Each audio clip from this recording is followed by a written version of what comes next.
Olá, meu nome é Andrei Soares, oncologista clínico.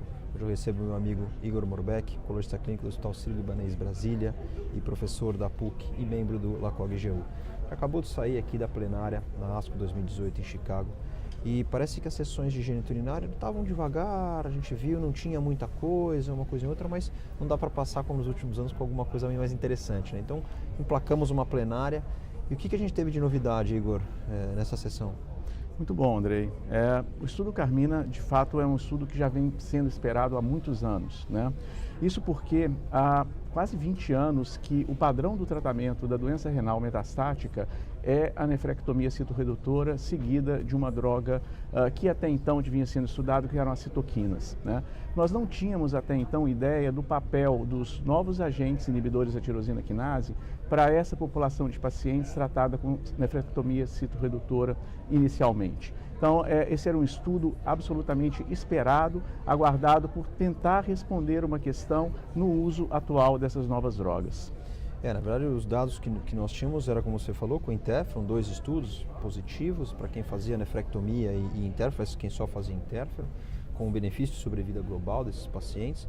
E o que a gente tinha, na verdade, era entre 80%, 90%, 95% dos pacientes que faziam nefrectomia em todos os estudos pivotais que a gente tem hoje para tratamento de câncer renal, né? E estudos retrospectivos, na verdade, mostrando para a gente que aparentemente os pacientes que faziam nefrectomia, eles eram melhor.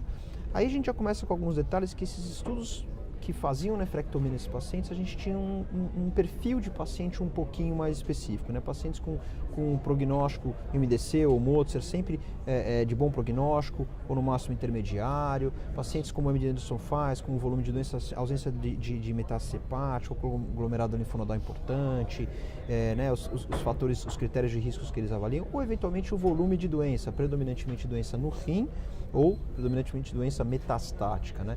E a gente sabia já por esses estudos retrospectivos que aparentemente os pacientes com melhor prognóstico entre essa variedade de análise que a gente fazia são os pacientes que mais se beneficiavam, né? Mas fala um pouquinho do desenho do Carmina e como é que foi o estudo, Igor.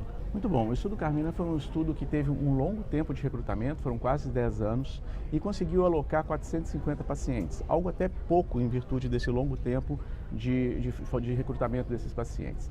E esse estudo, de uma maneira muito clara, numa randomização do tipo 1:1, randomizou os pacientes a fazer a nefrectomia citorredutora seguida de sunitinib ou sunitinib de upfront, né? Esse estudo é um estudo de não inferioridade e que teve um objetivo de avaliar a sobrevida desses pacientes nesses 2 diferentes braços. De certa forma, esse estudo surpreendeu com o resultado. O resultado mostra que o sunitinib, de maneira isolada, foi não inferior em relação ao tratamento combinado de cirurgia mais sunitinib, o que claramente muda a nossa maneira de pensar no tratamento inicial do carcinoma de células renais metastático. Porém, existem algumas questões a serem pontuadas. O tratamento do carcinoma renal metastático hoje está mudando bastante. A inclusão da imunoterapia, tanto em primeira como segunda linha, é muito claro. E se a imunoterapia também, você vai conseguir os mesmos resultados obtidos, e a gente pode traduzir os dados para a imunoterapia, ainda é algo de um pouco mais de discussão.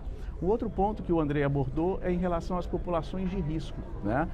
Nós não sabemos se para aquela população de paciente com volume menor de doença, assintomáticos, vão derivar o mesmo benefício de se manter só o sunitinib, ou se esses pacientes, eventualmente, por um baixo volume, poderiam ser operados ou mesmo deixados para se operar posteriormente numa consolidação após o uso de sunitinib. Existem algumas questões em aberto, mas na minha opinião, esse estudo é uma importante prática de tratamento para essa população de pacientes.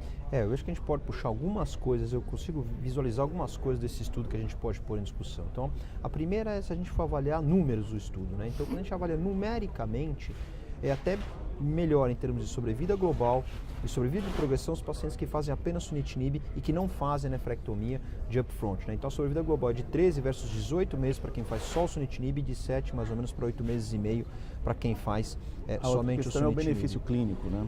Exatamente, que é maior. E a taxa de resposta é muito próxima a 30%. O que isso me traz, até colocando um pouquinho sobre o que a gente avalia em relação de dados de eficácia do sunitinib, né?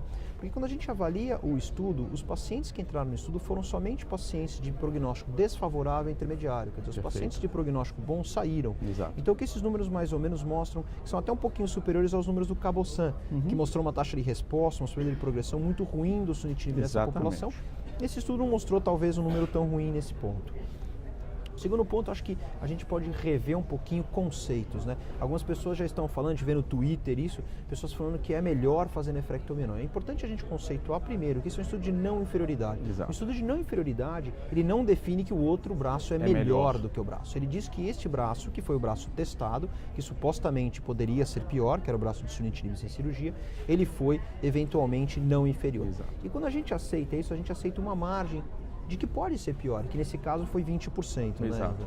Né? Então acho que esses pontos são bastante importantes e a gente tem que levar em consideração para trazer para a prática clínica também. Né? Eu vislumbro isso já na próxima semana, Andrei, de que todos os pacientes que chegavam no nosso consultório com uma doença renal metastática, eles iam para a cirurgia.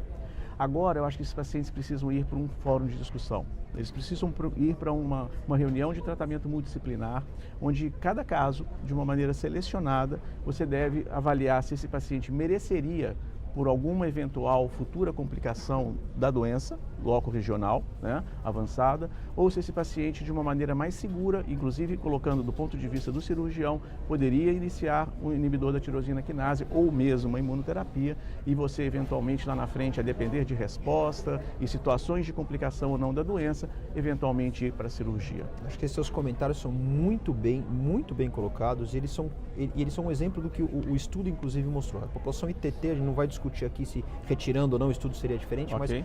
Mas os dados que você mencionou, quer dizer, da preocupação de um problema local, a gente consegue ver no estudo, porque quase 20% dos pacientes alocados apenas ao braço de sunitinib precisaram fazer uma nefrectomia em algum momento. Exato. E por outro lado, pacientes com muita doença acabaram não recebendo, 22% desses pacientes não receberam sunitinib após a nefrectomia por pior a clínica e assim por diante. Então, acho que o balanço importante do paciente, a gente viu isso no estudo que o tamanho mediano do tumor renal era de quase 8,5 centímetros e o tamanho das lesões metastáticas como um todo era 14,5 centímetros. Um volume muito maior fora do que realmente o primário. Né? A grande pergunta é, o que nós vamos fazer segunda-feira quando a gente chegar no consultório? Como é que a gente vai avaliar? Me dá cenários de que pacientes você acha que ainda devem fazer ou não? E até vou pegar um gancho aqui. O Certame mostrou pra gente, apesar de ser um trabalho, infelizmente teve que mudar o endpoint dele porque não teve um recrutamento adequado. E essa análise que eu vou comentar, ela foi extremamente exploratória, mas ela mostrou que aparentemente a sobrevida global foi inclusive melhor nas pacientes que começaram com sunitinib e fizeram como se fosse uma indução, uma neoadjuvância, uma doença metastática, mas fizeram primeiro o tratamento sistêmico e depois operaram. E como é que você vai interpretar tudo isso e colocar na segunda-feira, na verdade na quarta-feira, quando você chegar lá no Brasil? Muito bom. Eu acho que essa decisão ela vai ser baseada numa situação um pouco mais segura de maneira confortável, iniciar um tratamento sistêmico para o paciente, tá? E se ele já vem com aquela situação perguntando quando operar, eu vou falar para o paciente, olha, nós podemos iniciar um tratamento e nós podemos acompanhar um pouco mais de perto a evolução da doença. Nós precisamos trazer junto o seu urologista para que ele possa ter consciência desses novos dados. Eu acho que um processo de educação, de novo, multidisciplinar é importante agora. Né? Nós precisamos chamar os nossos urologistas e mostrar isso, é claro, porque isso é uma fatia importante de trabalho do urologista, né? do urologista oncológico, melhor dizendo. Então, acho que esses dados precisam ter uma perspectiva muito clara, sabe, Andrei?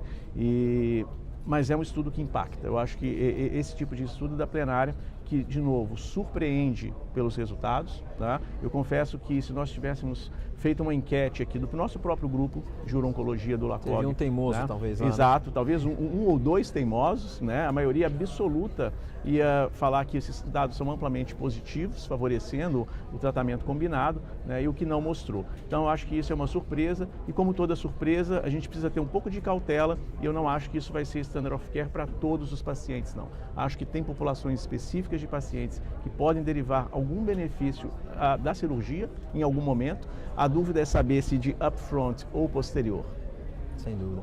Igor, acho que a gente teria muito para ficar discutindo, eu vou deixar isso até para um próximo momento que a gente puder discutir. Obrigado pela participação.